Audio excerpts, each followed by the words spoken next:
철도 노조, 지하철 노조가 함께 파업을 하고 있기 때문에 화물 수송에는 꽤 차질이 있는 것 같습니다. 현장에 취재 기자 연결하겠습니다. 최민기 기자 나오시고요. 지금 현장 상황 어떻습니까? 예, 제가 나와 있는 경기도 의왕의 오봉역은 이 대표적 수도 물류 거점 가운데 한 곳입니다. 지금 보는 것처럼 지금 운행 횟수도 굉장히 줄었고요. 또 운행하지 않는 열차가 곳곳에서 눈에 띄고 있습니다. 이 제 옆에 보이는 것처럼 이 열차도 원래는 컨테이너가 실려 있어야 하지만 지금은 빈 모습을 볼 수가 있습니다. 이 오봉역은 현재 지금 운행 횟수가 70회에서 32회로 줄어드는 상태입니다. 수송량도 당연히 절반으로 떨어졌습니다.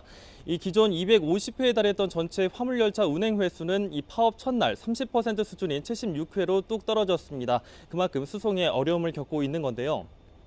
이 국토교통부는 일단 화물 자동차를 확보해 도로 운송으로 대체하겠다는 입장입니다. 수송 단가는 더 비싸더라도 당장에 닥친 수송 부담은 덜겠다는 겁니다.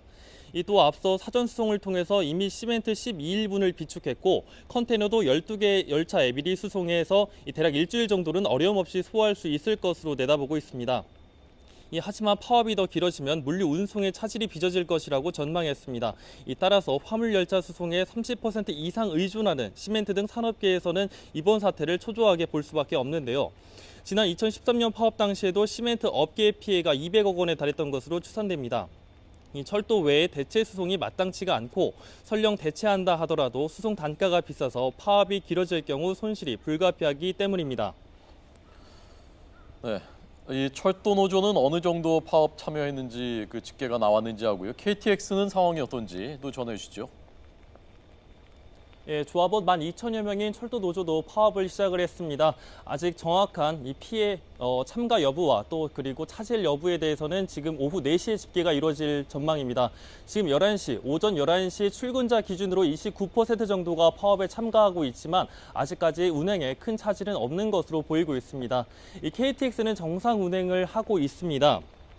이 새마을호와 무궁화호는 오전 9시 이후부터 평소의 60% 수준만 운행해서 운행이 일부 중단되기 시작했습니다. 이 모자란 수송 능력을 보완하기 위해서 이 고속버스와 시외버스가 지금 동원이 되고 있습니다. 이 화물 운행은 지금 30% 정도 지금 지금 더 줄어들었는데요.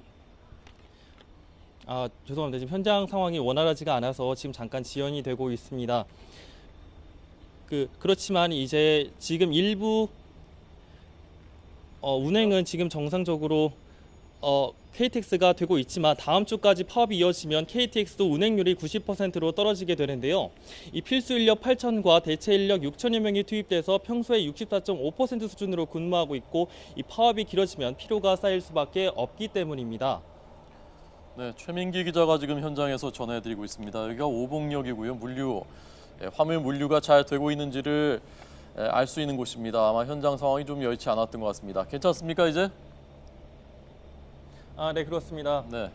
자, 오늘 정부가 이 불법 파업이다 규정하고 입장을 밝혔다는데 마지막으로 이거 정리해 주시죠. 네, 그렇습니다. 국토교통부와 코레일은 오전에 1시간 간격으로 기자회견을 열었습니다. 이 정부는 지금 이 지속적인 설득과 협조 요청에도 불구하고 불법 파업에 돌입한 것에 대해 굉장히 유감스럽다고 밝혔습니다. 이어 파업 중단과 업무 복귀를 촉구하고 파업이 계속되면 법과 원칙에 따라 단호히 대처하겠다고 거듭 말했습니다. 이 코레일도 노조의 사규에 따른 징계와 손해배상 청구 등 이 민형사상 책임을 묻겠다고 밝혔습니다.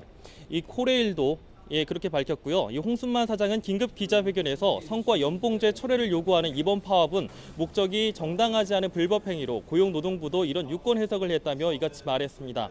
이 코레일은 파업 참가자 가운데 23명을 직위 해제했습니다. 이 코레일은 지난 5월 성과 연봉제 도입을 앞두고 철도 노조와 협상을 하다가 입장차가 좁혀지지 않자 성과 연봉제를 강행했습니다. 노조는 추가 협상을 요구하고 받아들여지지 않자 결국 협상 결렬을 선언하고 파업을 시작했습니다. 지금까지 오봉역에서 YTN 최민기입니다.